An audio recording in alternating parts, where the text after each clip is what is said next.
Hello, world. You are in tune to the Know It All podcast. And of course, you've got the Know It Alls here in live in full effect. The Know It Alls, myself, Tate, and Big G. Tate, what's popping, bruh? How you be? Ma, what's good, man? I'm good, man. Can't complain. Just got off uncle duty, man. My niece and nephews was here for the weekend. They just left. They parents went to the World Cup game, Brazil and somebody yesterday in New York, and they was there obviously for the celebration in New York, even though the game was in San Antonio. But like they had a really good wild time afterwards. So, but yeah, so they just left here about an hour ago. So if I've been disconnected and stuff past couple of days, that is the reason why. Man, I get it, Tate. My two nephews just left here about an hour and a half ago. Them jokers, they came in and just took over, dog. How old is they? 3 and 11. They came okay. in and took over. They just came in and took over, dog. But it's okay. Yeah. I love them to death. But you know what, though? My sister don't be knowing. I plot on their ass. I'll be plotting on my sister and them, dog. Like I feed them all kind of sugar and everything else right before they leave, dog. Like, the fudge rounds, them fudge rounds? I gave my little nephew 2 of them before he left. 2 of them. And I watched him. He took them straight to the dome. I was like, yeah. yeah. I can say something here. I won't tell her because my brother told me I shouldn't do that.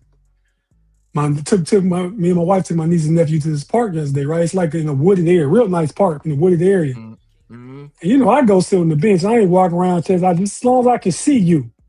Mm-hmm. Of course, they dip and dive off in the places I can't see them, right? Mm-hmm. So I make a video like, see, look, I'm showing the park. I'll send it to y'all when I'm done showing the park, right? I said, watch what I show when they get back. And when I can see them, they came back. I showed, look, just like the park reason, I showed them the woods. And I showed them a little short clip of Friday the 13th with Jason coming out the woods in the daytime. Scared the brake shoes off of him. Scared the brakes off of him. My brother said, you better not show that to our sister, though, because you're going to cause them. I said, nightmares. I'm just trying to scare them straight. Like, I bet your ass won't go in the woods no more. Yeah, man, keep your hand on the swivel. Keep your hand on the swivel. Yeah, man. Thomas talking about happy red hat day. Everybody do got on a red hat. That's crazy. And I wasn't playing. We didn't talk. I wasn't playing at all. Yeah, we did not talk at all. Yeah. Big G, how you doing, man? How you been? Great, man. You know how we get out. This episode of the Know It Alls podcast is sponsored to you by Zivia. Today's Big G's refreshing drink is the ginger ale Zivia. No fake colors, no fake sweeteners, no zero sugar, zero whatever. It's just a refreshing drink. If you're done with cola, pop, and all those other things, make sure you check out a Zivia. But I'm ready to talk about it. I seen I put the hype sign up. Yeah, man. Now I'm out there. I'm out there, Mod, because they're gonna talk. They say bandwagon jumper, but you can't be bandwagon when you roll with them for 42 years. It's impossible to be a bandwagon. And we're gonna talk about it. We're gonna get it in, man. Make sure that you like and subscribe. Like us on Facebook, subscribe on YouTube and Twitch. So when we go live, you'll definitely get those notifications. Also, G, man, tell them about Super Chats, my guy. Hey, man, Super Chats memberships are wide open to be able to support the channel. So what Super Chats actually does is it gives us an opportunity to spread the network a little bit more. We pay a lot of things that people don't have any realized what we pay for. We pay for StreamYard. We pay for advertising. And we got paid people on the payroll. So we're taking care of what we need to take care of. So what Super Chats does is gives us an opportunity to be able to expand the Know It Alls content. So if you want to get your rant, your comment, or whatever you want to get up on the screen, make sure that you super chat us and we appreciate it because it helps grow the channel. Yeah, man. And Tate Boy Fresh, man, talk to him about the gun line, boss. Talk to him about being a part of the Know It All Nation. Yeah, man, go ahead and join the nation. Y'all here every week, man. Go ahead and get a membership, support. You get exclusive early rights to a lot of different content and shorts and stuff that go out later. You get them first. You can be privy to them first. Yeah, man, there are different levels to it. No some, no more, no all, 3 different tiers. I went back and looked at the pricing, and it's actually, I think, $3.99 for the no all, for the no some, $4.99 for the no more, and $5.99 for the no all. Mm-hmm. So yeah, even if you go in and get the to know some, just know a little bit. We here to kick it with you, here to hang with you, and I'm gonna see what Mod and G know at the end of the show because I got something for y'all too. I want to know. I'm gonna tell y'all the topic right now. NBA arcade games, video game, one topic, and DC Super Comics heroes, the second topic. You're taking an L, dog. I'm telling you right now, I'm getting a W. Ain't no way in hell I'm losing this one. Hey, I don't know. I just want to see what y'all know because I know as a collective we know it all. I don't know nothing about when I'm like. Well, I know a little bit, but I didn't know. Like I got the cheat sheet, right? So I want to see what y'all know. Yeah, man. This is what I know. Dub. That's what I know. Dub. W. Hey, we're going to talk about it, man. We're going to get into it. Make sure that you rock with us. Smash those like buttons. Go ahead and hit them right now. Share it. Tell people we here. We'll be back right after this.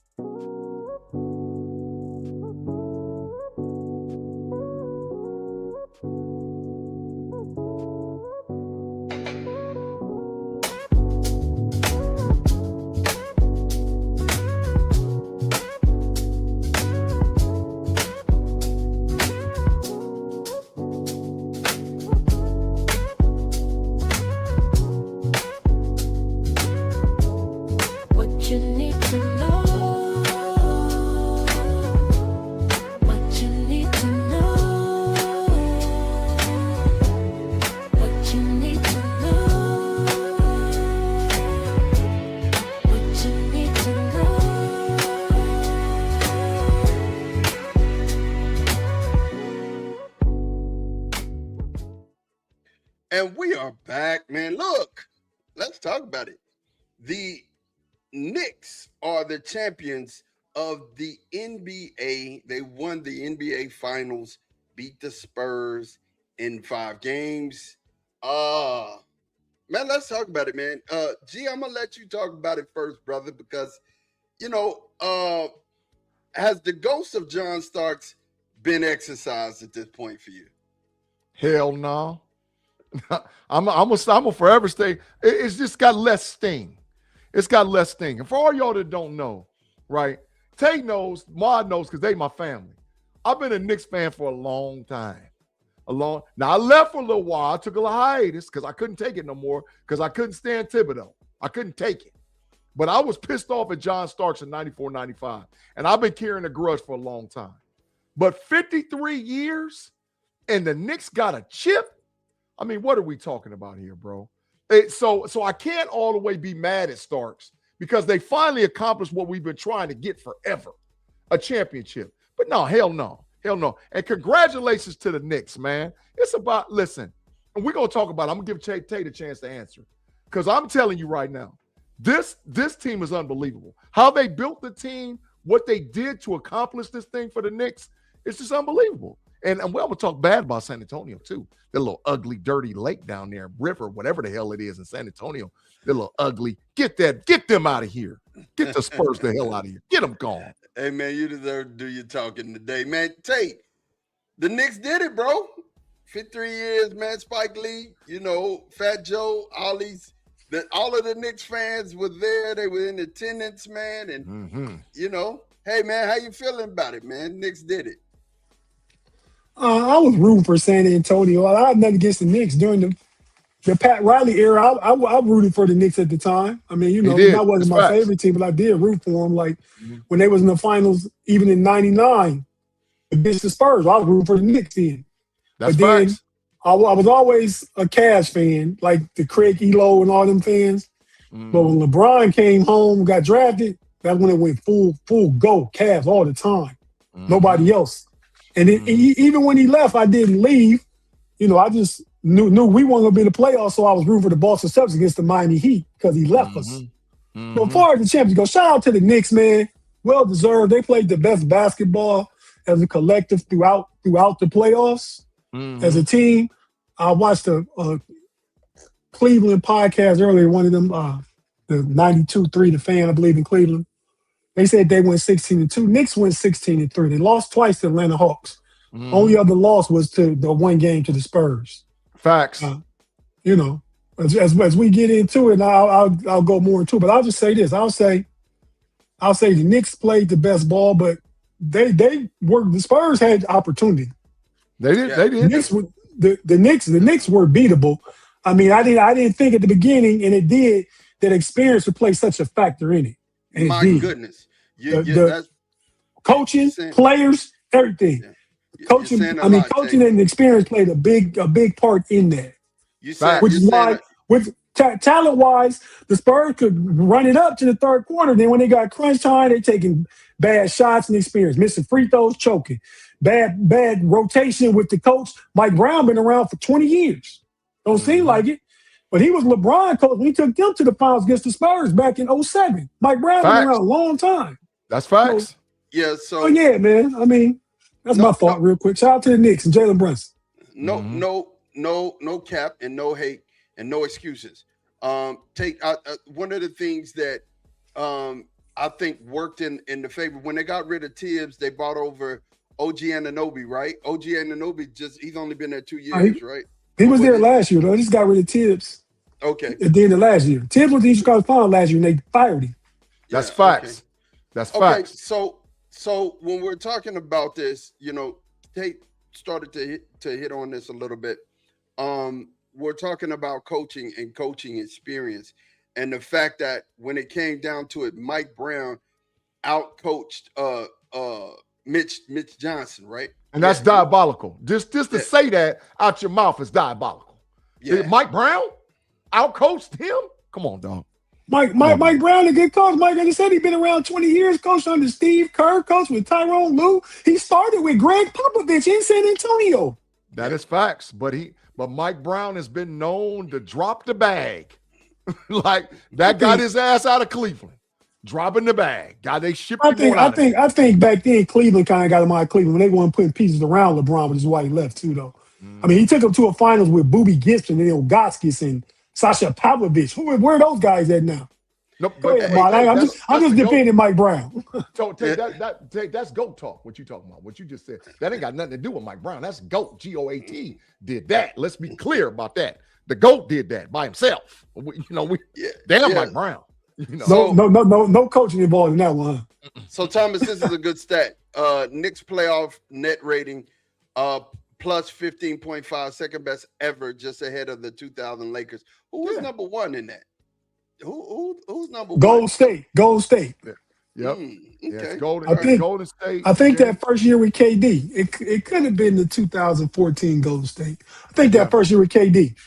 Yeah. Okay. That's facts. That is facts, Tate. I looked it up earlier. That's facts. So how much do you think going 7 games with OKC wore Wemby's legs out? How much do you think, being able to go seven games and having to go 7 games with OKC wore out Wemby? Talk to me, Tate. I mean, obviously, that's a part of it, right? You can go ahead and address Big James real quick before I go. Thanks, Big James. Yeah, I know he's talking to me. Go ahead, say it, man. Go ahead, say it. Big James, thank you for the $10, brother. He said, I really don't understand how you get to flip-flop like that. Either be true to your squad or don't have a squad at all. You make me feel like you'll do that the Steelers the same way. Oh. Well, first of all, Big James, I never do the Pittsburgh Steelers like that. But after 42 years with the Knicks, I couldn't take it no damn more. I hated Thibodeau. I hated his guts. Tate will tell you. Tate is the one that convinced me I was a free agent for a whole year. Beater tried to get me to go to Detroit. Tate said, come on, go to the Cavs. Ma tried to get me to go to the Mavericks and the Spurs. I was a free agent. And I was like, I'm just going to ride with LeBron. Tate said, nah, man, come on, try the Cavs. I tried it on. I tried the shoe on, and it just didn't fit. So, listen, going to the crib, what are you talking about? And Big James, how old are you? I've been a fan probably longer than he's been alive. 42 years. I was rocking with them boys. What the hell do you mean? I know I was back there when Trent Tucker and Bernard King and them was playing. Way back then, Roy Sparrow. Way back then, dog. Roy Sparrow. There's Roy Sparrow. I remember when Kiki Vandeweghe played for him. How about that one? I mean, I can tell you some Knicks history. So, but I'll flip on the Steelers. And Claude, you better watch your damn self. But I never will I flip on the on. Is Claude agreeing with Big James or he agreeing with you, Big G? I don't know. I don't know. Tell us who you agree with. Tell us who you agree with, Claude. Yeah, I ain't tripping, Big James. I'm just saying, the flip on the Steelers, you done lost your damn mind. But the Knicks, I couldn't take it with Thibodeau, dog. I couldn't take it. I hate Thibodeau. My number one hate for the Knicks is John Starks, and he'll be that number one forever. Number two is Thibodeau. Number three is Carmelo Anthony. I can't stand none of them. All the bad things in the world happen to them three and only them. Why you don't like Melo, bro? I can't, because he talked all that yak like we was going to get a chip, and he was big trash over there. He was super trash with the Knicks. He couldn't do nothing. Nothing, man. Okay, good. Big James. I don't think Melo was ever trash, though. Say agree with super Big trash. Couldn't even win a damn playoff series. It was garbage. Okay, just horrible. So Claude feels like that you might flip on the Steelers at some point. Throw a flag on Claude right now. Hey, man, look, I'm not getting in the middle of I'll this. never flip on the Steelers. Claude, you done lost your You know what, Claude? Let me, because y'all brought the Steelers up, and it was brought up with the coaching switch from Thibodeau to Mike Brown. I think, philosophically, and, to connect it, kind of the same thing. Thibodeau was there. Thibodeau's a defensive guy. Tom was in Pittsburgh. Defensive guy, defensive culture. That's what Thibodeau was. You go get Mike Brown's offensive guy. We really got Mike McCarthy, offensive guy. This could be the recipe. Different sport. Same kind of situation, though. Tate, I'm talking strong. We going three straight. For me, Knicks, Buckeyes, Steelers. Chip. I'm talking strong. Okay, so chip. Let's go. I'd be happy for you for two of those. The third one, never mind. Anyway, so like I was saying, when it comes down to it, Tate, how much do you think going 7 games with OKC affected Wemby? I don't think it affected that much. Them boys is young. They best players. Wemby 23, Castle 22. Harper 21, 20. Mm-hmm. I mean, and then they won on a Saturday or Sunday. They had to play till Wednesday. Mm-hmm. Now when the Cavs played, they played back to back for a month. They went 7 games, 3 series in a row. Mm-hmm. Toronto, Detroit, and then the Knicks. Yeah, so 2 series in a row playing every other day. Then when they ran to the Knicks, they had that one day off to travel to New York. And then when they lost that game the way they did, they got smacked. I think they got whooped. No, keep in mind, I ain't making no excuses. But it had more to do with them than it did because a little older, James Harden, Donovan Mitchell. You got old guys out there. These young boys got to sleep from Sunday to Wednesday night. Yeah, they just the inexperience gave too many games away for them. I don't put it on tired legs or none of that. Not that part. Okay. G, do you think Wemby, any of that going the distance with OKC affected Wemby at all? No. The issue is with the getting beat. Well, first of all, let's be clear. This is probably an unknown fact. No team that had home court advantage lost 3 games on their own floor in the playoffs. It's never happened. It just happened. Y'all saw history. They beat them 3 times on their own floor. That's never happened ever. Right? So they had the home court advantage. They was able to cook, sleep in their own beds, rest and all whatever else. So hell no. And the Knicks was actually got to rest a little bit more, but it didn't come down to fatigue or young legs. And the Knicks are not old, but the Spurs are actually relatively way younger. And they was at the crib in 5 games. 3 of them 5, they was at the crib. Yeah, they was at the crib, bro. I got stats on that real quick. Mm-hmm. 7 to 10 Spurs players to play in the series are 26 or younger. Facts. San Antonio's the second youngest team to reach the finals since minutes retracted 1951-52. Wow. Facts. The Spurs weighted average age this postseason is 25. So even with old Harrison Barnes, them vets on there, their average age still 25. Bismarck Biyombo, old as hell. Yeah. Harrison Barnes, they got old one of them brothers that played at Duke. New York's starting 5 has all been in the NBA for at least 8 seasons. So wow, experience, yeah, experience. that's something to do with it. So, so is it safe to say, you guys, that San Antonio has a Fox problem? You know, I'll give my vantage point on this, and then I'll let you guys respond. I think De'Aaron Fox really, number one, interfered with the consistency of the squad. Number two, he made some bonehead moves that were not veteran-like. And I don't think he is the type of point guard that the Spurs need in order to maintain. Look, like I said, you have to understand, Indiana made it to the finals. Dallas made it to the finals. Miami made it to the finals. And just because they made it to the finals, they didn't make it back. They haven't made it back to the finals yet again. That's facts. That's facts. Right? So there has to be some movement inside of the San Antonio organization. And I think one of those moves, the first move, is De'Aaron Fox. So I'll let you respond on De'Aaron Fox, and then we'll get a little deeper into this conversation. Go ahead, G, talk to me. So let me say this. If you trade Fox, what are you getting back in value? So I don't think it's necessarily a Fox issue, but I'm gonna state this publicly. Steph Curry needs to go to the San Antonio Spurs. I don't care who don't like it. I don't care who don't think that. And if Steph don't go there, LeBron, you need to take a look at San Antonio, because that's all they need.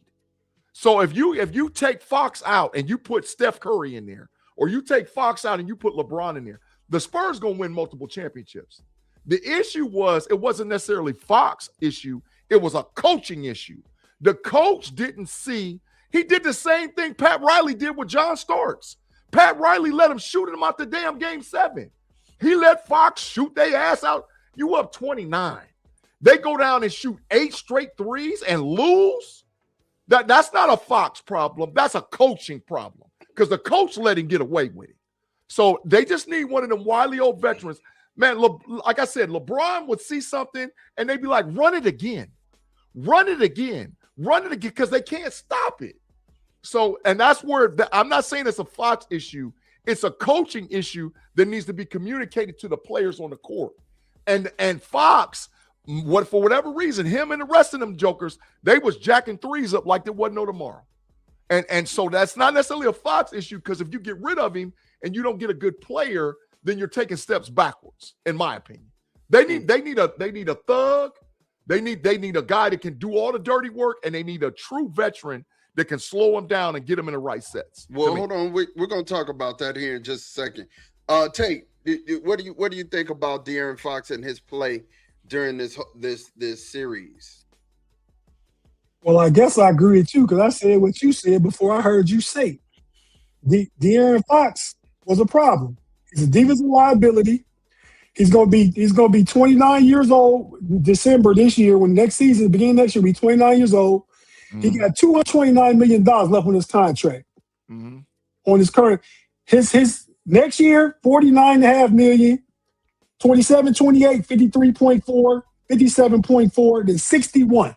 That was on his contract. He ain't worth that. The problem is going to be finding somebody to take De'Aaron Fox. That's Fox. That's the problem. You already got a backcourt with Castle and with Harper.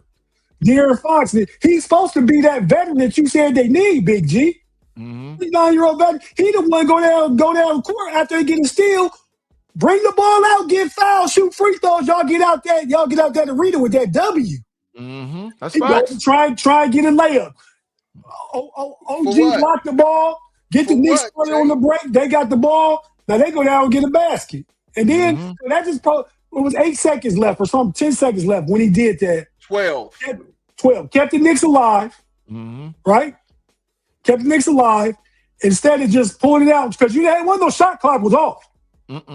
Your responsibility as the veteran on that young team, we talked about how young they are, was to make the smartest play, especially when you're the point guard on that team. De'Aaron Fox, I don't need you. Get your ass out of here. Whatever I can get, I'll take it. You got to be careful in the NBA. Sometimes 4 quarters ain't $1, right? You That's get facts. four players that make that much money, but they don't help you. But right now, just getting rid of De'Aaron Fox help you. Yeah. Thomas said Spurs have 6 tradable picks. They have more than enough to offload Fox. Oh yeah, yeah. Yeah. If somebody, if so you gotta give picks with Fox for somebody to take him. You got to. You have to. You gotta give picks. You have to. Hey, Claude Benson with the $5. He said, "Gee, you should be ashamed of yourself for claiming that you're a Knicks fan. So my request to you is for you to make a fraud sign, especially for you." Claude, thank you for the $5, brother. Claude, I have never been a fraud. These two men right here have known me since 72, 73. They done known me a long time. Mine didn't, but Tate knew me in the 70s, early 80s. We knew what the hell we was. Always rock with the Knicks, dog. Always. So, Claude, we're going to start you off on the first mission of the day to get your mind right. This is mission number 1.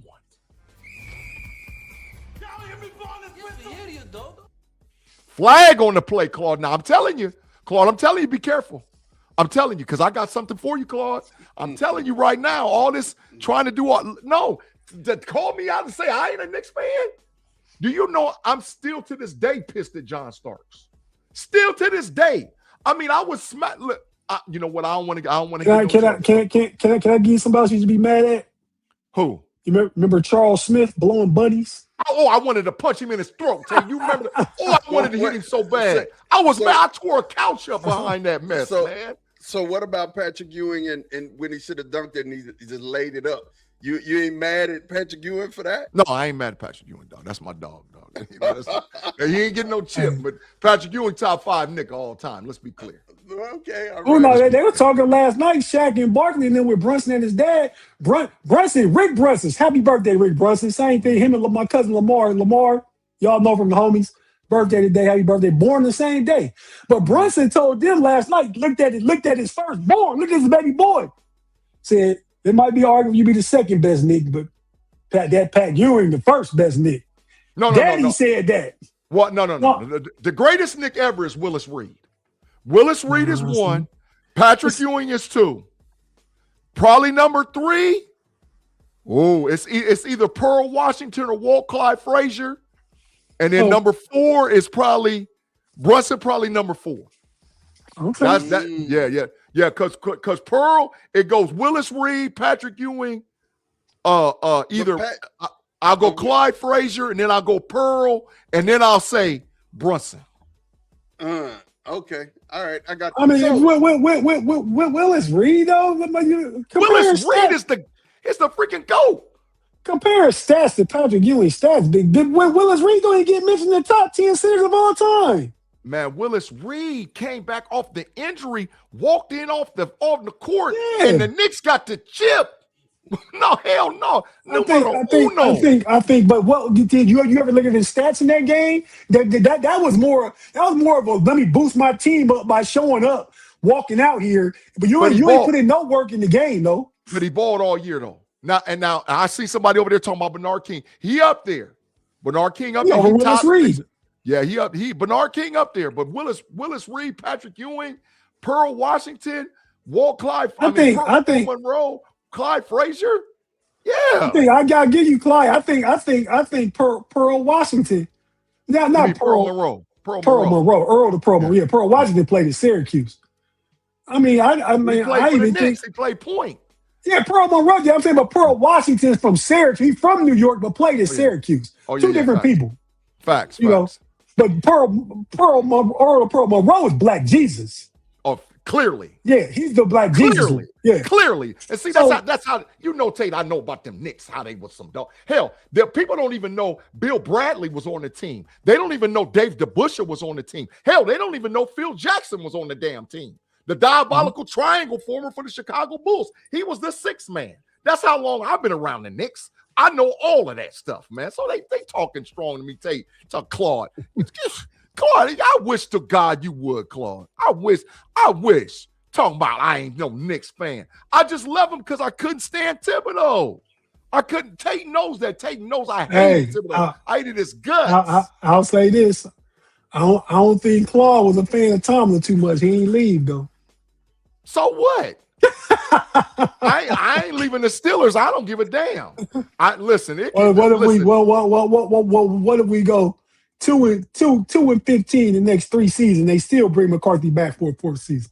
Bro, Scooby-Doo, Bugs Bunny, Quick Draw McGraw, and damn Foghorn Leghorn could coach the Steelers, and I ain't getting off the. I'm not getting. I'm gonna go the hell off.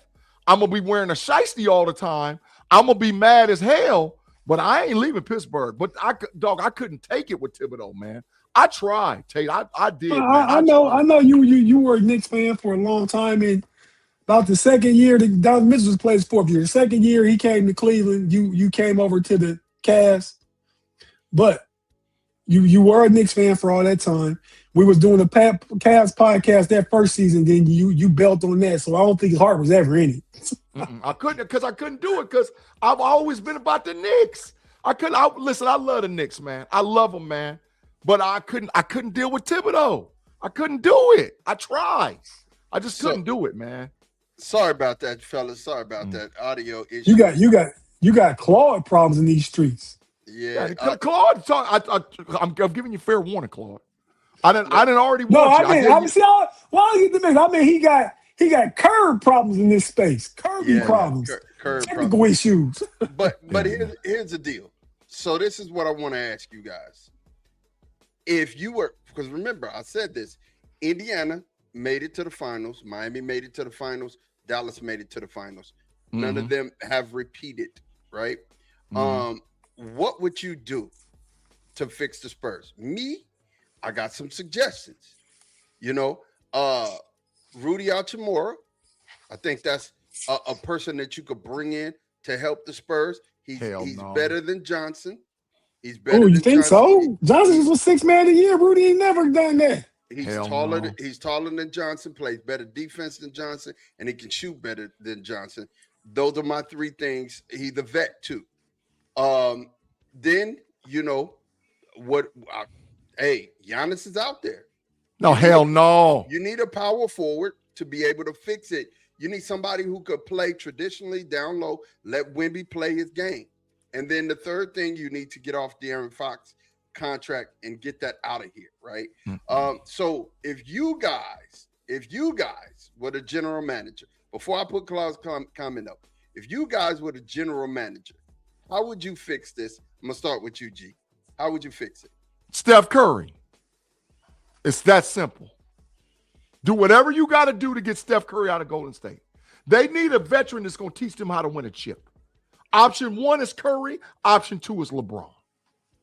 It's simple because they got all the pieces. They got everything they need. They need somebody to teach them how to win. Steph Curry, get him out of Golden State. Get him down there with B, chip. If not, get LeBron. It's easy. It's simple because them is the only 2 guys that's going to teach them how to win.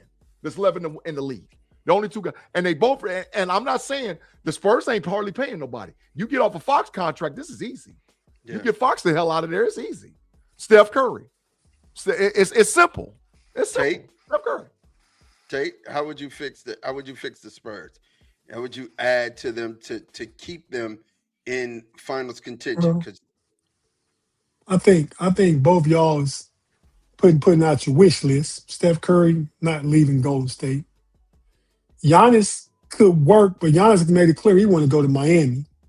Facts. You know what I mean? And it won't open Wemby's game up down low. Giannis would be the low post president and allow Wemby to flourish and pop out and step out and do all those things. I think the kind of player that you probably need is like a player, Kawhi Leonard coming back to the Spurs. I said that, Tate. I said that. You said I said that, Tate. Okay, I can see that being a fix. You go up and give some of them. You can't give up Castle. You can't give up Castle or Harper or Wemby. Anybody else? If I got extra picks like Thomas said, and I know the Clippers going through a rebuild too. You know what I mean? Hey, do I throw 4 first-round picks if I got it? Because you ready now. You see what you did without somebody like that. Him coming back to the Spurs or somebody like you really want to cook. If you're able to get part of a deal where it's a big trade with Giannis, big money trades, right? with Giannis and like Jalen Brown and Fox, throw him in there for a filler somewhere on some picks, and you can bring Jalen Brown there, that worked too. It teach him how to win. He's young and teach him how to win. You need a bucket getter. You need a bucket getter. You need somebody he's who's that. gonna get buckets. And he's a defender, and he's tough. Yeah, I like it. I like it, Tate. I like that. Well, $2. Thank you, Claude Bishop. We appreciate you. He said, chat room, today's word is fraudulent in all caps. Thank you for the $2, Claude. I can't even spell fraudulent. Claude better than me. You know what, Claude? Let's be clear. Claude, you trying to start this mess, Claude. Now this is round 2. You got one more chat. Time to go, Claude.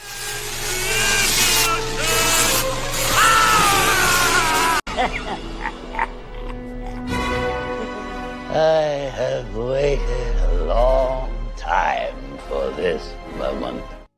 Stop being evil, Claude. Stop trying to influence the live chat, Claude. Stop that. I told you, you got one more time, Claude, and then I got something new. I got something especially for you, Claude. You got one more time around the road. One more time, Claude. One more. Thomas said, yeah, they got 3 untouchables. Other than that, everything's on the table. I think you trade Johnson. You package Johnson. I would let him go. Right. And that's part of everybody being available except them 3. But I like Johnson better than Rudy Hachimura, though. Do you? He's just tougher. Yeah. He's tougher. He is. Rudy trade. Get in there and get bored. Rudy went to Gonzaga. He played here for the Wizards. He done went to LA. Ain't helped LeBron or AD or Luka either. He ain't helped nobody. Soft serve. I mean, Johnson better. Like I said, Johnson got 6th man of the year this year. That's what they need. They need a goon, Tate. I've been saying that all the Spurs. And Johnson probably the closest thing to what they got into one right now. Yeah, they need a goon. They need somebody to get 8 points, 6 rebounds, 5 assists, and play tough defense and be gritty. Unless you just go get the superstar, they need a goon. They ain't got a goon on their squad. Everybody over there soft. The Spurs. I don't think it's soft. I don't think Cass and Harper are soft. I think they just young. They some dogs. They young. It'd be like you going out to play with, not now, back in the day when you like 28, 29. You know how the little young boys come to the wire. They just want to run and gun, and you just run them off the court. Go sit your little asses down, right? Yeah, that's how it used to be. That's what's going on now. They still young. You go down and you get that 7'5's ass down in the post, and you're running again. And you're running again, and you're running again, and you keep running it again but you need somebody who can go to war next to Wemby in the power forward position. You need a power forward to me, right? You need a power forward. You need a point guard. Those are the 2 things that I think would take the Spurs back to the NBA Finals. You get a point guard. I don't think they need a point guard. I mean, if you need a veteran point guard to back up Harper, yeah, you don't need no starting point guard because Harper and Castle, you're starting backcourt from here on out. That's total facts, Tate. I agree with that 100%. I get it. I like Harper at point, but then I really would like to have him, at 2 at times too, and have somebody else control. But that's the thing. I agree with you, but if you watch the game, him and Castle interchangeable with bringing the ball up and setting stuff up, and Wemby capable of that too. They are. So you don't need a traditional point guard. The Knicks won what they won. Everything built around Jalen Brunson being who he is. But everybody else is long wing defenders. They can shoot. They can drive. They can do all. You need more versatility than just a guy that's going to organize offense. You need them guys to grow and get the mentality that they running stuff and make good decisions. But you got your 2 guards and your big man right there. Yep. And part of that, what G said is right too. Wemby needs to take his ass down low, but that's with him being more aggressive. He got to be more assertive. When he got a total bag. I think Wemby's the best player in the world. But Wemby, just because you can do it, don't mean you need to do it. Just don't mean you open to shoot the 3. You don't have to shoot the 3. Your advantage is going down low, getting Karl Anthony Towns in more foul trouble. Get him out of here. But that's being young. That's what I'm saying. Being young is a big part of that. And that's why they need a goon. They need a goon to tell him that, or a leader that's like, go down. We running this set. They can't stop it. Run it again. Go down. Now slow it up. Stop trying to run. Slow the hell up. walking up the court, run it again. And then you keep running until they call timeout. I just thought of one more trade that might work, and it might get you off De'Aaron Fox. I was just about to ask you that. And because they need a point guard. De'Aaron Fox, go over to Houston. Give us Kevin Durant. Go and play in Houston, De'Aaron Fox. They need a point guard. That's why they struggled last year because Van Fleet got hurt. That's why they didn't do what they were supposed to do. Now, you probably got to give something else, Houston, but still, if you got, you probably got to give something else, San Antonio to Houston for De'Aaron Fox, Kevin. Some little piece of pick or something, you know what I mean? But they get a point guard. You get that guy that's tall, rangy, can score, can be a veteran. You don't need to be the guy. They got tough dudes with, like I say, with the young boys, Castle and Harper. Johnson. Put KD in that lineup next to Wemby, you know what I mean? It's going to look different. Aaron Gordon would be, and that's a goon. That's a goon. That's a goon that you can put next to him. He going to get 12 to 15 points, 10, 11 rebounds, and he going to play gritty. I like that. That ain't better than nobody I said, though. I like that. Who is there anybody else that you could think of, that you say, okay, this guy with the Spurs would help them to maintain in the Western Conference? Well, the thing is this. In my opinion, OKC is going to make a move. Okay, let's just be clear. Because this is about the Spurs getting back to the championship. Like how you said, how many teams went and they ain't been back since, right? Hell, we saw it in football. The diabolical Bengals went, they got an unstoppable damn offense, but they ain't been back to the chip. So it's hard to get back, man. So you better make a shift because OKC done tasted it. They know what it tastes like to get a chip. Denver done tasted it. They know what it takes to get a chip. And don't forget about Ant-Man. Ant-Man was just hurt this year. But Minnesota don't know. But Denver know and OKC know. So they're not going to stand pat. Before losing to the Spurs, Minnesota went to the Western Conference Final 2 years in a row. And they a team full of dogs. They need a point guard too. You might be able to get De'Aaron Fox over there. Yeah. Because Conley old as hell. They to play without a point guard. And shout out to the homie Jason Winningham. But come on, man, John Morant. Not in San Antonio. I just said they got Harper, who about to be my new favorite player in the next year. And they got Castle. He don't fit. John Morant don't fit. Because his daddy. I like old Ron, but nah, dude's got the mentality to be that young, man. He got the mentality. He's a dog. Yeah, I'm saying dog. Castle, did you see Castle in the rebound when he caught it and then just yammed it again? I was like, ooh. Yeah. Hey, Castle is a dog, man. Harper gonna be better than Castle, but Castle a dog. But that lets you know about Harper. Harper is like that. Yeah, I agree with that. I think Harper has the potential to be definitely their number 2 option. I think. Yeah, we always can be number 2 on a team with Wemby, but Harper got the potential to be a top 5 shooting guard in the next 2 years. Yeah, he's really that good. In the league, up there with Ant and Devin Booker and Donovan Mitchell and all them guys. Yeah, in 2 years. Wow. Harper needs to start. There's no doubt. Harper needs to start. Yeah. He in the finals dropping 25. I mean, it's a shame that he just took off the wrong angle, missed that layup that would have put them up at the end of the game. But he the only one that really played fearless. Castle played fearless, but he was just off yesterday. But Castle's a turnover machine. Castle's a turnover machine. That's his issue. That's why. I don't know if he turns that late, but I mean, yeah. That's why they need a goon. They need a goon. I'm telling y'all, slow it up. Ain't gonna stop no turnovers, right? But if slow it up and run it again, like you just run the same damn play. Well, that's coaching. And that's Wemby's mentality of being said, give me the damn ball. You the best player, you the big man. That's part Wemby, part coaching, though. If you think back in the day, Shaq wasn't telling Kobe, I know what you can do, but give me that damn ball. Yeah, get the hell out the way, dog. Give me the ball. In practice, I mean, RIP to the homie Kobe, Shaq was smacking Kobe. Clearly. full like this, full like this. Like, I dare you. I dare Hey, you. so I'm saying, and when we worked out with KG last summer, go back to KG, do what you did, just keep working on your game and try and just, understand that you're the leader of that team. They need you and just be more assertive. Mm-hmm. I like his mentality. I think Wemby's mentally tough already, but he got to have some more assertiveness. Yeah. No, I agree. And definitely. get there, and Ma, you ain't even talking about this. Hey man, that coach might be adios muchachos, dog. Mitch Johnson that is coach gonna might be be the there, hell up but out of here, dog. I'm gonna tell you, Mitch Johnson. He was horrible. Coach, one of the worst series I've ever seen coached in my whole entire life. He was horrible. It was bad. It was But he's young. really bad. He just won 62 games. Yeah.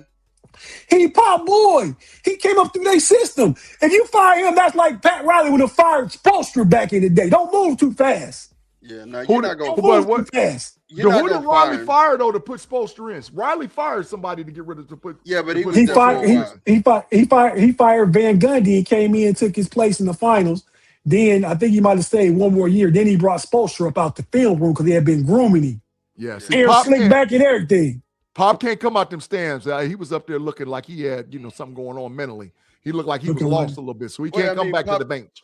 He can't come back to the bench. Pop is old, you know what I'm saying? But still, in all, my thought process here is Mitch needs some more guidance. I think that somebody's going to sit down and have a conversation with him and show him the error in his ways, because when you go, it's his third year. I think he finished like second or third in coach of the year though. He did. He finished third. But it's his second year at the helm. You're right. Yeah. So second year at the helm. But here's the issue, right? When and then we're gonna move a little past this and get back into football. But here's the thing, you guys. Here's the thing. You're up 29. You let them come down and shoot 8 times, 8 3-pointers, quick ones, and you don't call a timeout. You don't. The league gets cut to 15 before you actually cut a timeout, and you're not taking any time off the clock. That's just bad coaching. That's bad coaching. Clearly. Hey man, you just where I was at 2 weeks ago. You just 2 weeks behind me. Cavs coach did the same thing. I wanted Kenny Atkinson's ass out of there too. Against the Knicks, all the same stuff you saying. Yeah. You know what I mean? James Harden get cooked. No, they already said they keep him. He's there. He's there. He's there. Yeah. So they gonna give him this next year opportunity. I mean, because he won coach of the year last year. I mean, sometimes coaches need experience too, right? I mean, so he developed the system. They had the second most efficient offense, not this past season, last year when they won 64 games in 2025. Then they was a well-oiled machine. They bring in James Harden and stuff get a little. I think he has to make that work, and you gotta get I think they might need to say you need to bring some more defensive-minded, tough coaches on your staff. That part. But I think they like from X's and O's standpoint. And that's what I say. I was there too, knee-jerk reaction. I wanted them fired. They'll fire and bring in who? Jason Kidd? Jason Kidd wasn't doing nothing in Dallas with Luka. Even though I think he's a big name. I like some of them big names, them guys like that. But sometimes you could have a coach and don't even know you got a coach, man. He's got to roll with it. He was groomed by Pop. So like I said about Mike Brown was coaching under Steve Kerr, Pop himself too, and some time and some other was another legendary coach. Hey, man, before we change the subject and go whatever the next thing, man, I got to give a shout-out to Jalen Brunson, man. Jalen Brunson was the 33rd overall pick in his draft. They got rid of him. Dallas got rid of him. Dallas is stupid. They had him and Luka. Dallas didn't really get rid of him. Yeah, it couldn't pay him. It couldn't pay him, right? Yeah. They counted on Kyrie, and they let Brunson walk. That's exactly what happened. Was they went all at the same time, was they? No. Kyrie went right after Brunson walked. Kyrie came out right after Brunson walked. Kyrie went. But again, you had to pay. You knew you had to pay Luka, and I mean Thomas is watching. Thomas is a huge Mavericks fan, so he'll tell us. But they counted on paying Luka. Nobody knew they were going to let Luka go. Nobody knew that. That was, that was crazy. But Jalen Brunson is, again, Jalen Brunson is the greatest free agent signing ever. He's a great player, and I think him being able to get a championship with his father. That's awesome, man. That's awesome. I like the story. They took the Knicks team. They signed Jalen Brunson, and they broke the team up and built around him. They got Mikal Bridges. They traded for Cat. They got OG Anunoby. They built a team around him to win a chip. They did. Around a second-round draft pick, man. The greatest signing. Whoever, they had vision. Whoever, they had some vision. They saw that. Leon Rose, former agent. I mean, the last thing I say, so we can switch to football, is Jalen Brunson. You're right, G. I love the little homie. His pops a friend of the show, but our boy, Coach Q, Quincy Simpson, back in Lima, Ohio, his son, Xavier, played in Michigan, played against Jalen Brunson, Villanova team, national championship, I believe, 2016. Sure did. And I was saying then, like, oh man, my boy X can go toe-to-toe with Jalen Brunson. X, I'm sorry. Not Jalen Brunson. You can't go. I was saying it then because I felt like y'all games was similar, like little short guards, control the game, little pit bulls. It's different now, though. And but the homie making money, playing overseas and everything. Been in the NBA off and on. But nah, Jalen Brunson, different, though. Yeah. Danny JR, thank you for the $2. He said, basketball is over now. Football, hurry up, please. Yeah, man. Definitely. We only have 60 some odd days, and football is officially going to start. But we have less than that. Training camp is on the way. Yeah, training camp is on the way, and we have mandatory OTAs about to start and beginning to happen in our prospective teams. But let's talk about this. We just had ours, though. I know ours is over. Over. They're going to Cali. They're going to Cali to go chill. The Bengals go this week, coming up, starting tomorrow. Y'all go too? Okay, it's about 10 teams that still got to go through it, but we done. Pittsburgh done. Yeah, we did ours. Yeah. Mandatory. So coming out of the OTAs, that's a great segue. I just want to know, Tate, G, how you feeling? Like, how we feeling? Do we feel like and I know the answer to this question, but I'm giving you an alley-oop, G. Do you feel like there's something special and different about this year's edition of the Pittsburgh Steelers? Absolutely.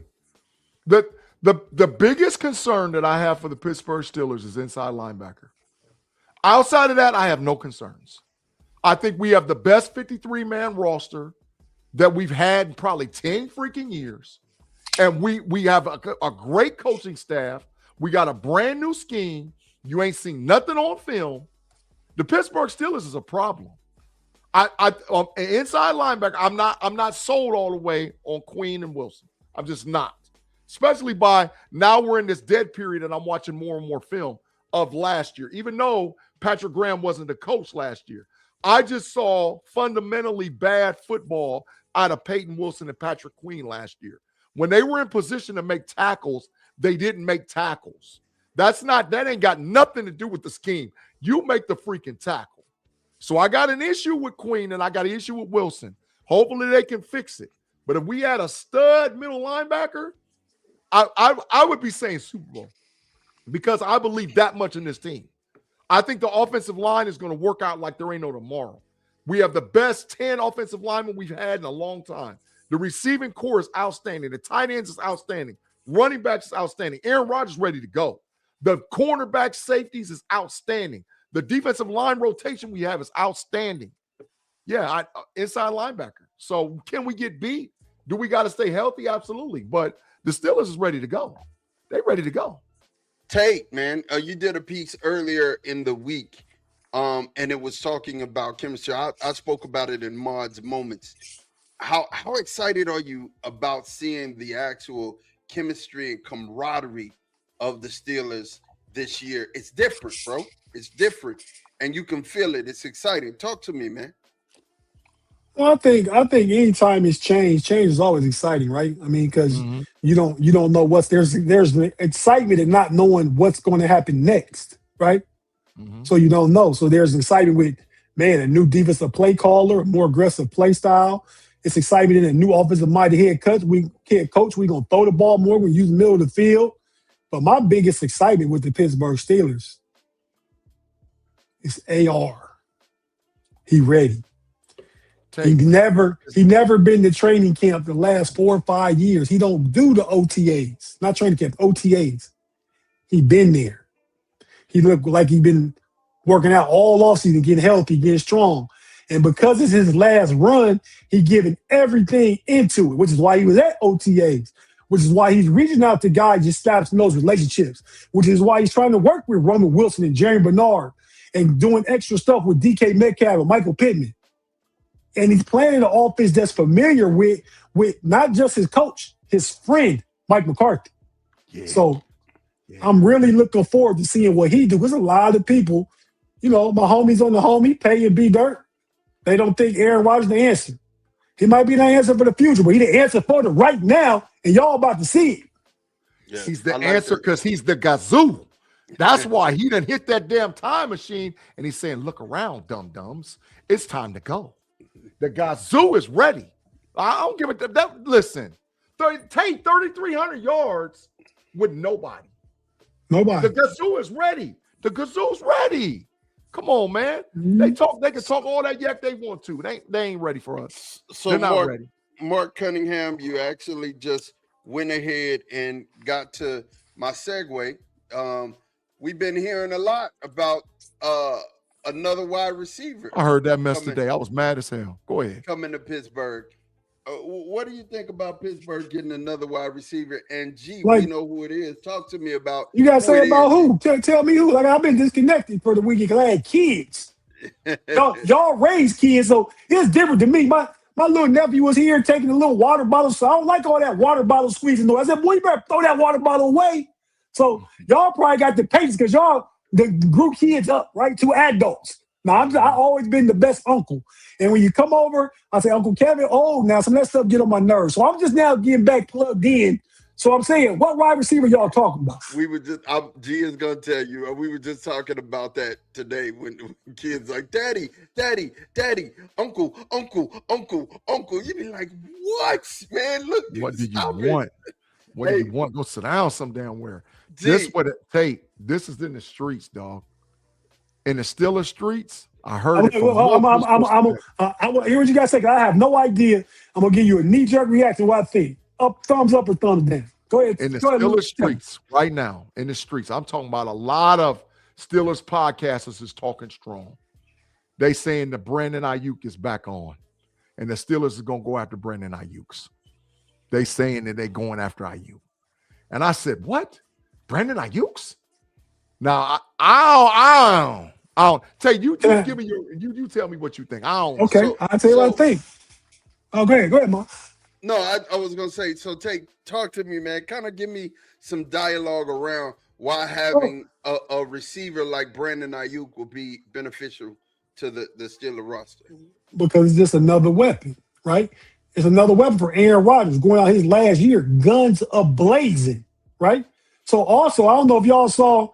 Like, I don't know if you saw like the not press conference, but interview with him talking about in his Instagram and social media, talking about he wanted to show San Francisco, like, y'all done did me wrong for this last year and a half, held me here hostage.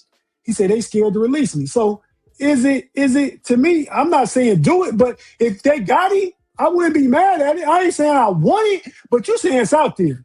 So if you add more talent to the room with veterans like Aaron Rodgers and Cam Hayward and some attitude guy like Michael Pittman in the room and DK, he can't come there and be a headache because you can sit your ass down. You can let Garrett Blunt your ass out of here, right? Facts. We did that.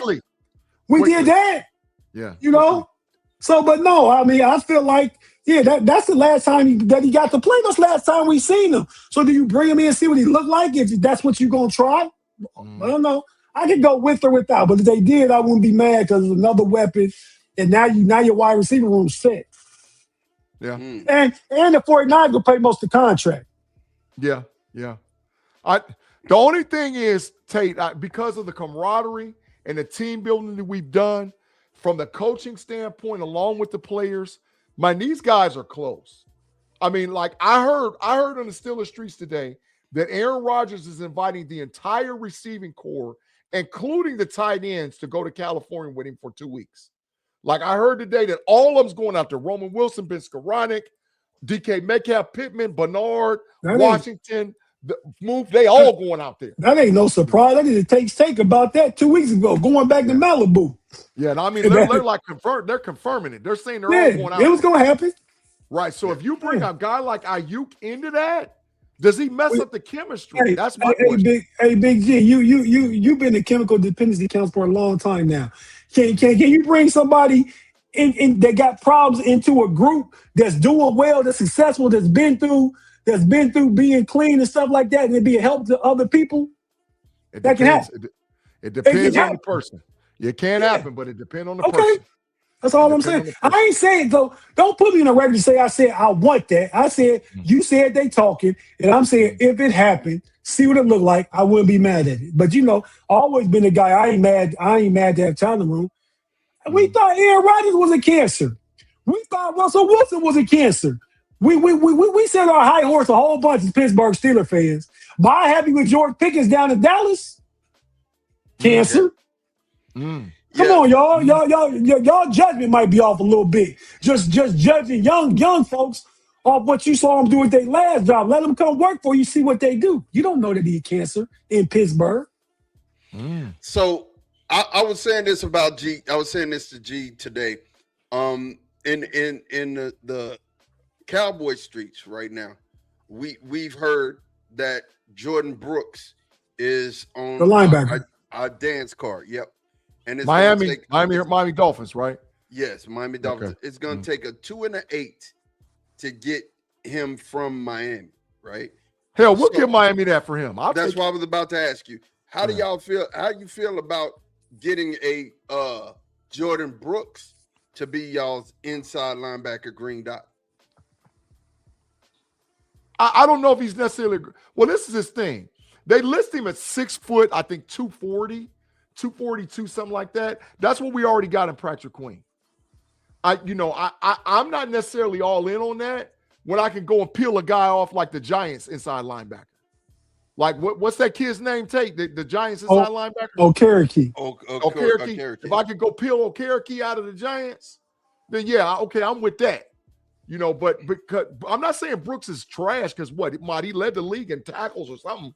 Yep. Something he did that was diabolical. Led the league in tackles last year. But I believe wholeheartedly that I would take a guy like an Okereke that I think fits our scheme better. Because the demise is, this is the thing.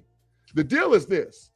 Unless Davis, the kid we got out of the Washington Commanders to play for the Raiders, can actually play, we're looking at probably adding a guy like an Orlando or Roberts. Now, I'm not necessarily mad at Roberts, but he doesn't do what we need him to do. He's a downhill thumper, right? But in pass coverage, he's lost. So you got to get a guy. That's why I like that Okereke kid who can play both. Because what happened? Hold on, let me address this. Afton. Jordan Brooks had 183 tackles last year. He did. He don't miss. Tackling machine. You don't miss. But is part of that because Miami defense was trash and always on the field? You got a whole bunch of tackling opportunities. But Tate, his film, when Ma told me about him, I started looking at film on him. Tate, when he gets a dude, after a dude, they're going. I like Jordan Brooks. He a Longhorn. Yeah, they're going on the ground. He a Longhorn? No, he's a Texas Tech Red Raider. Okay, yeah, but he's a good player. I'm not saying he's not good, but you got to look at the money. I believe Patrick Queen gonna bounce back, and I'm saying just because he had a lot of tackles, don't mean it could be the empty calories like when NBA players play for a trash team and scoring 28, 30 a game. You might not be the guy that you look like on that team. Would he help you? That's the question. Would he help the Steelers? I'm on the record saying I believe in Patrick Queen, but that's me. He got to show me, dog. Dairy Queen got to show me. I'm sorry. He got to show me. He soft serve ice cream right now, dog. I saw dudes running through him like SHIT run through a goose. like it was bad, bro. Because I'm watching the film on him. And I'm like, dog, how do you miss that tackle? How do you not put that dude on the ground, dog? It's you and him. And he's running through you and picking up an extra 3-4 yards. So you just flat out whiffing, and the guy's still running. I saw that happen too many times. Now, Wilson, I seen it happen, but not as much as I did for Patrick Queen. So I need an inside linebacker that when it's him and the dude, he's going on the ground, dog. Wilson was number 18 in tackles last year. Bobby Okorike was number 10 in tackles last year. I'll take it. Bobby Orr can't cover like Queen and Wilson can't either, though. I mean, if you want to bring in a run stopper, then they played in the system. You go back and you bring a Landon Roberts back. I mean, I don't know what Jordan Brooks' contract is, but I mean, if Miami want to get off him, he's young enough, he's still gonna be a piece, right? And he's like 27, 28. Why they want to get off of him? They rebuild mode. They dump it, and they drafted Rodriguez from Texas Tech. They did draft Rodriguez. He's been killing. In OTAs, he's been killing. Yeah, it's just shorts and shirts. But he caused 2 fumbles already and got an interception. What is Jordan Brooks' Miami Dolphins contract? So, they're looking at it from a standpoint. We just got younger. We're on rookie contracts, rookie deals. And then guess what? The Holy Grail, I keep saying this to you guys. The Holy Grail is next year's draft. Understand what I'm telling you. It's going to reset the NFL totally. These players that are coming into the NFL this year and next year's draft, I'm going to let you know something. They're going to be going for the next 10 years, and there are at least 5 to 10 stars, mega stars inside of that draft. And I'm just saying, I'm not even talking about, so we're talking about the top 1%. I'm talking about the top 1% of the top 1% are coming into at least 5 of those guys are going to be going into the league next year without a shadow of a doubt. Well, I would say this, that the state of the Pittsburgh Steelers is this. We're all in as close as we can get for 2026. We're all in as close as we can get. But what do we have to do in order to put ourselves in position to compete for a championship? I think the division is not going to be as hard as what everybody believes because we got all brand new coaches. We already own the Ratbirds. We own Lamar Jackson. So, I mean, what is he to talk about? Cleveland still hasn't figured out who's going to play quarterback. And are the Bengals actually that good? Because like I said, the Bengals went to the Super Bowl several years ago. They haven't done anything since then, right? So I think as far as the division and the improvement of the 53-man roster, the Steelers are in position. So what do we have to do in order to put ourselves in position to win multiple playoff games? Right now, as a fan looking on the outside, from the outside looking in, I see our weakness as the inside linebacker. If we solidify the inside linebacker, I'm not worried about it. I think with the signing of Darnell Savage, what we've seen out of Castro at safety, the young fella out of Oklahoma at safety, with Brisker, with Elliott, and with Ramsey being able to spell that, with all them corners, we're good. All the defensive line is good. Hell, we got 4 edges. We just paid her big money to be an edge, so we're good. We're good in totality. We just, that inside linebacker is, I don't know, man. I don't know. Okay. All right. I got it. Tate, were you able to find out what the money looked like? Yeah, Jordan Brooks on the last year of a 3-year deal paid him very roughly 27. So about $9 million for this last year. Yeah. And I'm really just looking at a comparison between him and Patrick Queen. He two years and some months older than Patrick Queen. He got first team All Pro last year. Patrick Queen got 1 second team All Pro. Patrick Queen got two Pro Bowls. Jordan Brooks don't have any. Mm-hmm. And a stat comparison, they both came out 2020 draft. Jordan Brooks got 839 tackles, 13 sacks. Patrick Queen got 703 tackles, 15 sacks. Forced fumbles, Jordan Brooks got 3. Patrick Queen got 8. Pass deflections, Patrick Queen got 26. And Jordan Brooks got 25. I'm surprised with that. Interceptions, Brooks got 1. Patrick Queen got 4. Defensive touchdowns, they both have 1. Mm-hmm. I mean, I'd have to go back and get their combine numbers and stuff like that. I know Jordan Brooks is a good player. I've said that. He was picking the first round, same draft as Patrick Queen. Mm-hmm. I just believe in Patrick Queen and the new system is going to be played really well. Like it. I like it. So you guys, we're getting ready to wrap this show up and talk about our parting shots here in just a minute. But before we Tate has some things that we want to get to, but I wanted to let you guys know, everybody who's in the live chat, you guys, we have a show. Again, we're doing green content, and we want you guys to pay attention to the green content. Everybody who has their notification bells on, please do that for me. We're gonna continually keep putting up green content for you, and we want you guys to benefit from the knowledge that we have. Of course, we're know-it-alls, right? And we have a show that we worked on some time ago. Who's pouring water? That's me opening the bag. If you heard that. Oh yeah, I heard it. I heard it. There's a show that we did some time back talking about boxing, right? And we were talking about our the best boxers, our Mount Rushmore. Mount Rushmore in boxers, right? So, I'm gonna save that because I want y'all to go and watch it because it'll be up tomorrow, right? But the surprise for the guys, you know what I'm saying? We know that Rocky was a whole series of movies, right? Creed is a continuation of Rocky. Is that not true? Yeah, it's still, a spinoff. It exists in the Rocky universe. So, out of these three Rockies and these three Creeds, which one has the best villains and which one are the best movies? Let's talk about it. Rocky 2, Rocky 3, Rocky 4. And argue with your mom, you don't think that these are the best Rockies because they really are. And then Creed 1, 2, 3. Who had the best villains and which one, if you had to list these movies in order, what would they be? That's easy for me.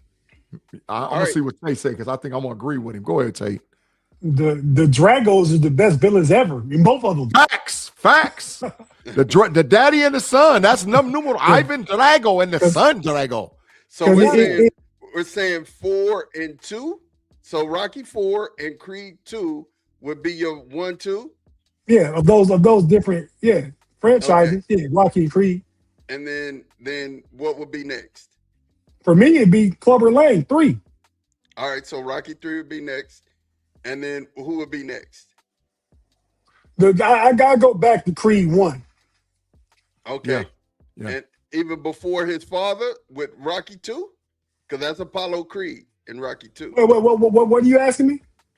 So the Apollo 2 was the villain in a protagonist in Rocky 2. And so you said but that was my difference in them is actually the film was Rocky and Rocky 2 are classics. Watch them all the time, right? Yeah. But just the Rocky as a franchise grew and it was more vibrant, more fun. Rocky had money. You had better villains because you could pay Mr. T. You could pay Drago. You could go to Russia. Like Rocky was just shot in Philly with some old school film camera, and it was just in the meat plant hitting the meat. I liked it, but I don't got it up here like that. That was Rocky. That was Rocky. That was the first Rocky though. Rocky 2 was when he went back to fight Apollo.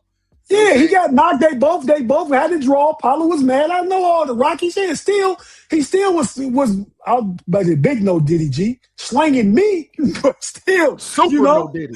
Super no Diddy. But yeah, man. So I'm gonna say 4, 3, 2, Rocky.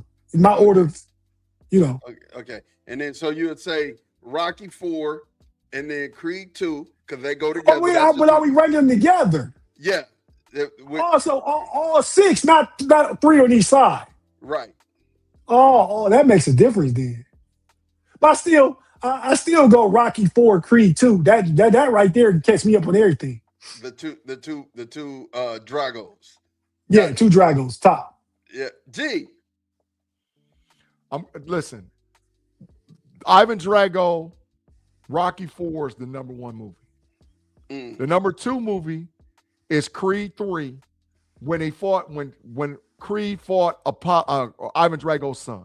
No, That's that's two. three. That's two. That's two. Okay. 3 is when he fought Jonathan Majors. Okay, so it goes Rocky 4, Creed 2, back to Rocky 3 when they fought Clubber Lang, back to Creed 3. Agreed, G.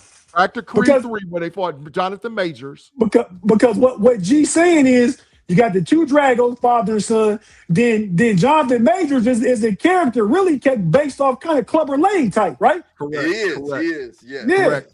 And then Creed, then Rocky 2 is number 5, and then Creed is number 6. They all great movies. Yeah. But the Dragos, I can go with that. The Dragos is unbelievable. The Dragos.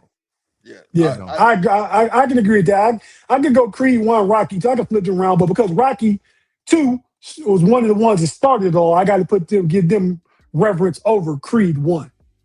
Yeah. So I agree with G's rankings.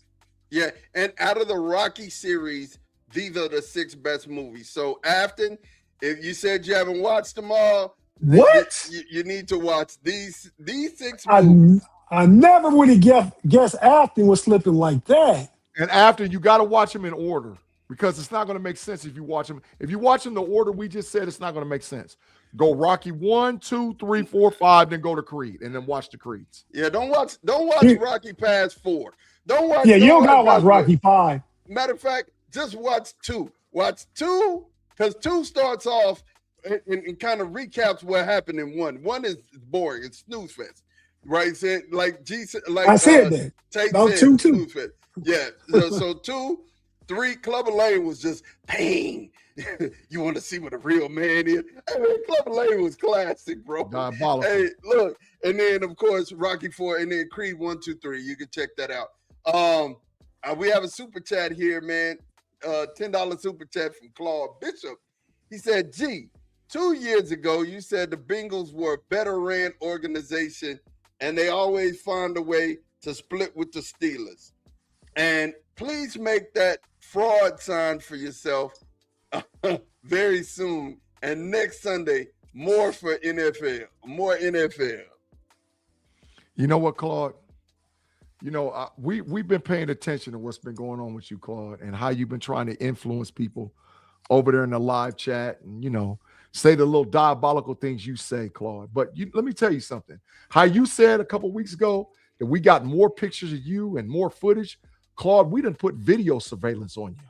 So, Mod, if you would, please roll the tape of Claude Bishop and how he tries to influence the live chat with some of his diabolical, evil ways. Could you? I shouldn't. Do it. You did well, Anakin. That evil ass, diabolical talking about do it. Do it. Show it one more time if they couldn't see it clearly. Show it one more time. Show the evil footage of Claude Bishop out there trying to influence the chat. Go ahead. I shouldn't. Do it. You did well, Anakin. Over there telling the live chat that they did well. He pointing down at him, telling him, hit the evil button. Hate on G. Hate what he does. That little nasty, evil, influence, devilish stuff. Claude, you evil. You evil. And you trying to tell the chat, you trying to turn Steelers Nation against G? How dare you, Claude? How dare you? How dare you, Claude? How dare you? Rocky, Thomas said Rocky 2, Creed 1, Rocky 4, Creed 3, Creed 2, and Rocky 3. It's like I said, like Tate said, the Dragos, unbelievable. That was unbelievable. Go ahead, Tate, man. You have the floor, buddy. Yeah, man. You got me test you and G's Nas, right? Y'all want NBA video game first or the DC Comics first? Whichever way you want. Go ahead, bro. We'll go DC Comics first. Mm-hmm. How many of the Super Friends can you name? All of them. Oh, man. The Wonder Twins. Wait, no. How many? Ask how many can you name? All of them. Everybody on that screen plus some more.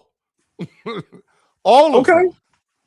All right, well, I could tell you most of them of what their secret identity is. Go ahead. Go ahead, G. All right, I'm gonna start from the left. You got the Wonder Twins with Gleep the monkey in the middle. Okay. And the top left-hand corner is Apache Chief. Ooh. Yep. Right next to that is Black Vulcan. Black Vulcan. Right next to that is Ooh. Wonder Woman. We know If you that. go across the top, Superman. If you go to the right, you got Hawkman. Hawkman. Down below Ooh. him, you got Green Lantern, aka Hal Jordan. Right? Samurai. Next to him, you got the Samurai, man. It was only on the Super Friends.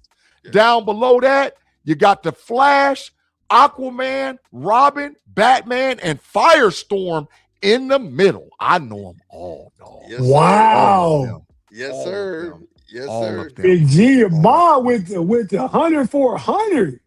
Mhm. And No okay, smoke. just to go ahead and finish it off. Mhm. The two guys in the bottom corner, who started it all? Let me see them pictures. That's Hanna-Barbera down there in the corner. G. That's Hanna-Barbera down there in the corner. G. That's Hanna and Barbera. Hanna-Barbera. Because the rights of DC Comics. That's the fact, Jack. The rights of DC Comics was sold to Hanna-Barbera for a period of time because DC Comics, just like Marvel Comics, was losing money. So they sold off their rights, and Hanna-Barbera bought a lot of it and made a hit show. And made cartoons. And Yeah. Hanna-Barbera was made. They made Johnny Quest right after they made the Super Friends, and Johnny Quest got. But they also responsible for Scooby Doo and the Flintstones too. Yeah, they were And they're making. responsible for the Great Gazoo. The Great Gazoo. Yes, they are. The Gazoo. Jetsons too, right? Yeah. Yeah, Yep. man. Mhm. Hanna-Barbera. Okay, man. I just knew it'd be one or two you didn't know. I know all the comic books. Yeah, man. I appreciate it, Tate. Yeah, that's a good one. Okay. Video game for one time. NBA Jam. Mm. The video game NBA Jam, and I got a couple video games in my house. This and Miss Pac-Man in my house. Mhm. I don't play it. My nephew's playing. I saw it, and I said, you know what? He's like, Uncle Kevin, play me. Who you want to play with? I didn't know who to play with. So I thought a good question. You No, didn't I'm asking. You At didn't know that time, the NBA, 1993, this was the biggest big arcade game in 1993. This game made like in a week would make $2,400 per machine. Putting That's quarters facts. in it. Per That's machine. facts. Like arcades, every arcade that had it was making $2,400 a week off that game. That's I think facts. they made like $10 million in 1993 off that game, like just plays, right? Which Yes, in that sir. day was a lot of money. But so we know the team, we know the description of the game, you know how to play it. It was 27 NBA teams back then. Mhm. How many of those teams you think you can name the two players was in the 2-on-2 of 27? Man, I 2-on-2? could get. Yeah, some you know of the them. NBA Jam was 2-on-2. It was 2-on-2. Like Ronnie Cycli, Tim Hardaway, Deadly Shrimp, Sean Kemp, because those are the two that I play with a lot. Seattle. Yeah. Who was Phoenix? Oh. KJ and who? Oh, Nope. Dan Marley. Dan Marley. Dan Marley? Yeah, Dan Who? Marley. And KJ. No, Barkley. Dan Marley What, and Barkley. Barkley? Okay. Okay. Barkley. The Knicks was Patrick Ewing. Was it John Starks? I think the Knicks was Patrick Ewing and John Starks. The Bulls, was Jordan on the game? No. Jordan was not allowed to be on the game. Right. So it wait, was Pippen and wait. Claude Bishop, thank you for the $2. He said, I bet that you three still wear underoos. Oh, Claude, man. Hey, Hold Claude, on. just because Claude a little bit old enough that he probably like about 15 when underoos is hot, he ain't wearing. Hey, look, you guys will be right back. Crazy, man. You right. I am crazy. But don't matter what you got told, you gotta go. Are you not entertained? Are you not entertained?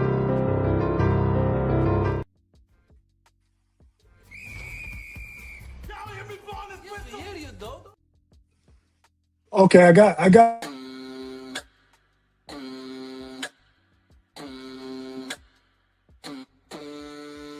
Penalty, God.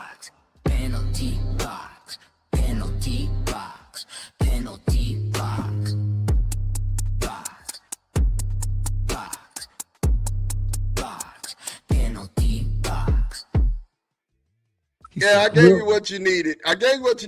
You asked for it. I had to go and give you what you needed. Go ahead. Real quick so we can wrap it up. No Diddy.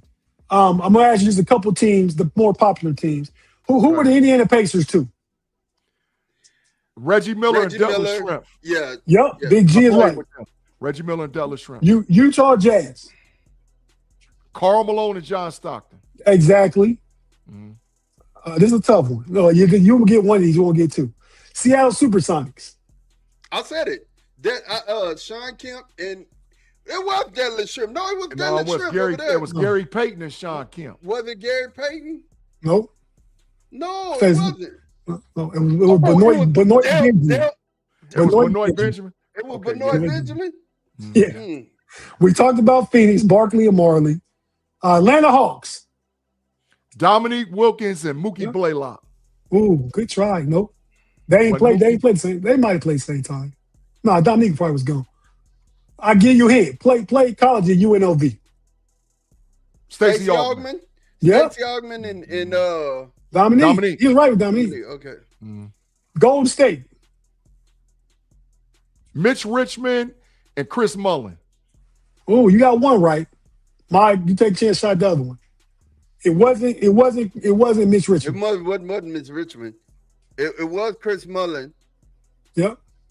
It wasn't Tim Hardaway, was it? Tim Hardaway. Rizzo King of the crossover. Okay. Yeah. So go ahead. Because I was thinking it must have been the next year that it was Ronnie Cycling. Yeah, because it was different. No, Cycling on this play for the Heat. On this, they changed like Starks when they had the video game. This is the arcade game. When they had the video game, I think Starks replaced Oakley with Ewing. Yep. Yeah. Right? So the difference between the arcade game that dropped first and then the video game. So we know the Knicks was Ewing and Oakley. Okay, this was a team I played with too sometimes, Big G. Orlando Magic. Shaq. No, it wasn't Shaq, was it? Yeah, Shaq was on NBA Jams. It was Shaq, because I used to play with him. It was Shaq and I think Nick Anderson. Ooh, close. Penny. No. A guy you want to think of. Dennis Scott. Michigan Scott State Skiles. point guard. Yep, Scotty Skiles. Mm. And number 9 team, Portland Trailblazers. Oh, Clyde and no, not 93. This is 93 or 94. It was Clyde and it was 93. Clyde and somebody else. Yeah, Clyde was right. Jerome Kersey? Not in the arcade game. Terry Porter. Was it Terry? Oh, okay. It was. Okay. I thought it was. And last one in the top 10, the Houston Rockets. 93 was Elijah Wan and probably, damn, who would that be? Otis Thorpe? Ooh, good try. Mod. Nah. Vernon Maxwell. No, they put over. They put a guard. You probably seen him on TV last night. Kenny Smith. Yeah, Kenny Smith. There you go. So I just thought that was a fun because I didn't know. I like, who I'm gonna play with. I forgot. So I just wondered how much y'all knew. Hey, and I put him everywhere for something like that, Claude. When you know it all, you well-rounded. It's the premise of the show is more than the game. Are we best at football? We are best at football. But didn't the NBA finals happen last night? Don't we owe it to the sports public to talk about the NBA finals and the NBA stuff, Claude? We do, Claude.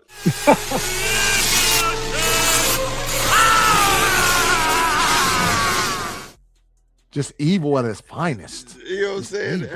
Have to get so much evil. So much evil, Tate. Claude, you know I'm always on your side typically, man, but that one was ridiculous. Just evil. Unlimited. All right, G, man. Pardon shots, bro. Man, pardon shots, man. Thank you guys again for rocking with the KnoItAllz podcast channel. We put it out on all of our social media platforms today. We are under 200 subscribers to reach 2K. Y'all, 2K changes the algorithm for the KnoItAllz podcast channel forever. You guys have been great with supporting the channel. We have some of the best live content, best live people that subscribe. We got chat generals anywhere. Help us reach the 2K. So if you have friends that like sports, specifically the Pittsburgh Steelers or the Dallas Cowboys or the Ohio State Buckeyes, you can always or you can come over here and check content all week long on the KnoItAllz podcast channel. Starting tomorrow. I'll be back tomorrow night with Menace to Yins. I got another special guest that's going to be rocking out with me on Menace to Yins. Be back on Tuesday. We're keeping it at 100. Tate takes over on Wednesday. He does Tate's Take. And then I'm back with Kirby and Shannon. We do Pump the Brakes, Smash the Gas. We got Shannon's show on Thursdays, the Triple OG. Tate comes back with the homies on Friday. So you can don't forget the unbiased opinion that happens. Unbiased opinion on Monday during the day. And can't forget about the free content with Jag. So there's all kind of shows that we have on this channel. We appreciate you guys rocking with us and supporting us. Now, to my final thoughts. My final thoughts is this. We have approached a point of impasse where sports, gambling, culture are all mixed up into one thing. They're all mixed up into one thing, right? Things that were against the rules, especially in the collegiate ranks, 5, 6, 7 years ago is not against the rules now, right? And we don't have a clear view of what's going to continue to go on with collegiate athletics. There was a bill, a bipartisan bill, and y'all know I don't never talk politics. There was a bipartisan bill that was introduced on the floor yesterday by Ted Cruz that would actually start putting college athletes back in control of what's going on with them and taking some of the power away from some of these institutions that have these young men out there like strings on a puppet. Yes, they've been getting paid astronomical amounts of money that you've never been able to see before, at least from a front view, because they used to go through the back door with brown paper bags. Now they're going through the front door with briefcases, right? So I like the bill. I actually went and looked at the Senate bill that was introduced. It's bipartisan, and it's actually going to put the precedence back on the student athletes for the channel, for NCAA. It's going to empower not just the football players, but it's going to empower all NC2A athletes and put them in position to become students versus being what they are now as employees, right? So I like the days, and maybe it's just me, I like the days when it was all about being able to play on a collegiate level and not having the pressure that these young men have on them right now and these young ladies have on them. The pressure is just unbelievable. So either we're going to have to go one way or the other. Either the college athlete is going to become a professional athlete and they're going to have unionized and contract and all whatever else, or the college athlete has to go back to what it was.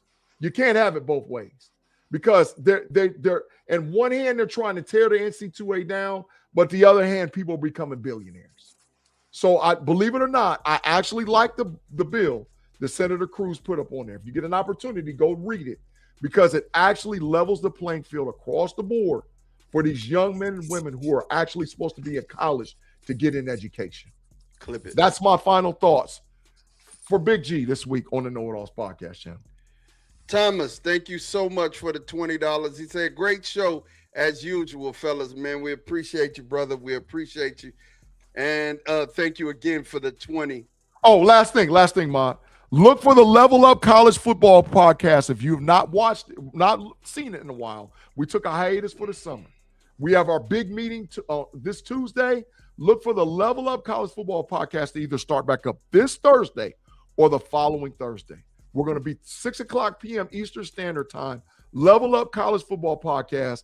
I got a special new host that's going to be along with me and Sarah C. And we're going to have special guests on there weekly. So if you love college football content, make sure you get ready to come back and start watching the Level Up College Football podcast on the KnoItAllz podcast channel. And right behind Thomas saying, great show as usual. We had hands down the worst KnoItAllz show. I guess he meant of the year with Claude Bishop. Oh my God. Anyway, Tate, pardon shot, bro. Yeah, man. I mean, I agree with everything what G said with the support and their different content and stuff like that. We appreciate everybody. And I also agree with what he said about it's a conflated mess right now, right? I mean, everything is a morphing together, right? You got sports, you got culture, you got politics, you got finances, you got everything all morphed into one big just stuff. It's just stuff all over the news. I mean, they all intermingle with each other, right? Like right now, I'm not going to do it. I thought about it. Getting off here and making a little 20-mile trip and going down here to be in opposition of the UFC 250. So UFC is a sport, right? But man, we have the sports at the White House right now. It's going to happen right now at 8 o'clock, right?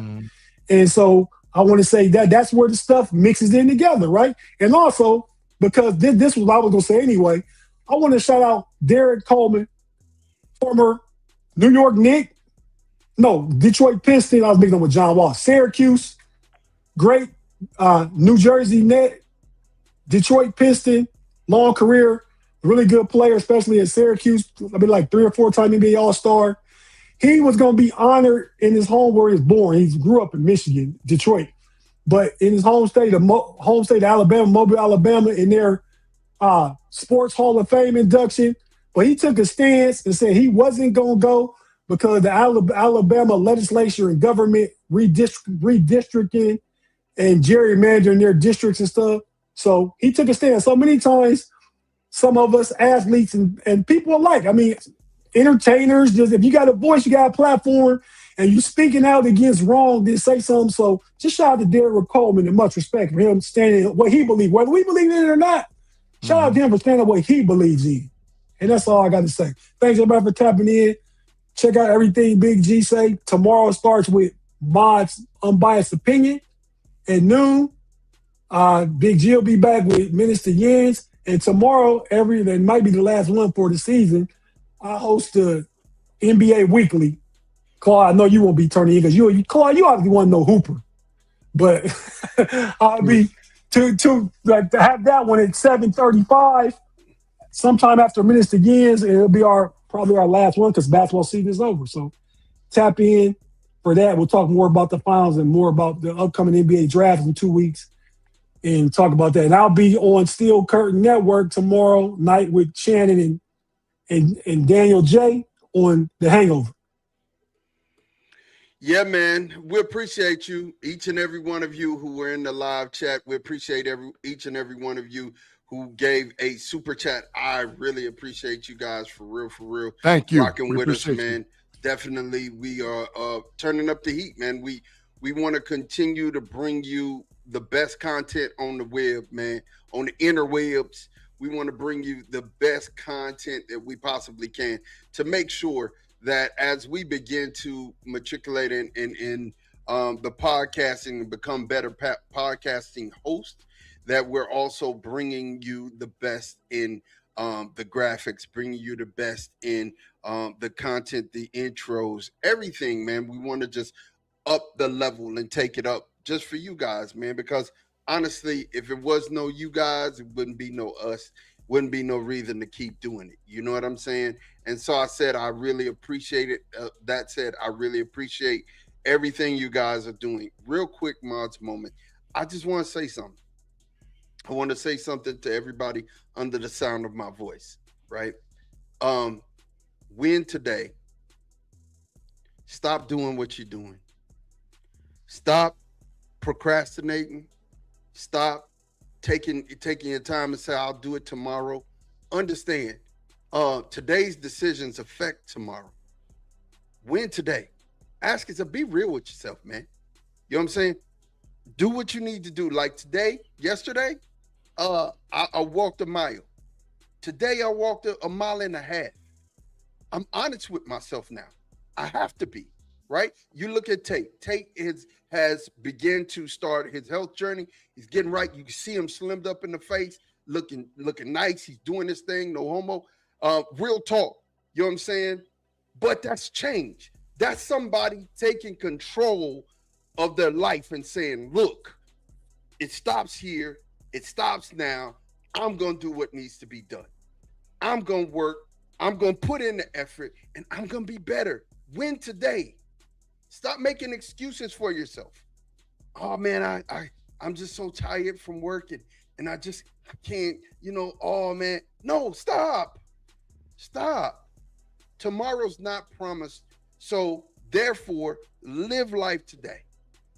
Do what you need to do to be a better you tomorrow, right? And I say that as I'm continuing to encourage myself. I want to encourage you guys, man, because look, like I said earlier, there wouldn't be no us, the know-it-alls, if it wasn't you guys. And I'm telling you, start today. You'll affect and impact your tomorrow, but stop making excuses for why you can't. All of us are given 24 hours, the same 24 hours. 8 of it we use to work. 8 of it we use to sleep. 8 should be for recreation and recreation. Recreation should be 4 hours. Recreation should be 4 hours, right? You have to have balance. Recreation, recreation may be spelled the same, but they're 2 different words altogether. You have to recreate your mind, recreate yourself, your thinking, because as you think in your heart, so are you. Everything that you're thinking, if you change your mind, you can change your life. But if you're not trying to change how you think, you're going to stay in the same place forever. And then you're just going to be complaining about, man, I can't believe it, the system. And then, no. Yeah, all of that is at work. But you have the opportunity to change you. And when you change you, then you change your community. But it ain't going to happen till it happens in the inside of you. And then it will show and manifest itself on the outside. This is Mod, man, Mod's Moments.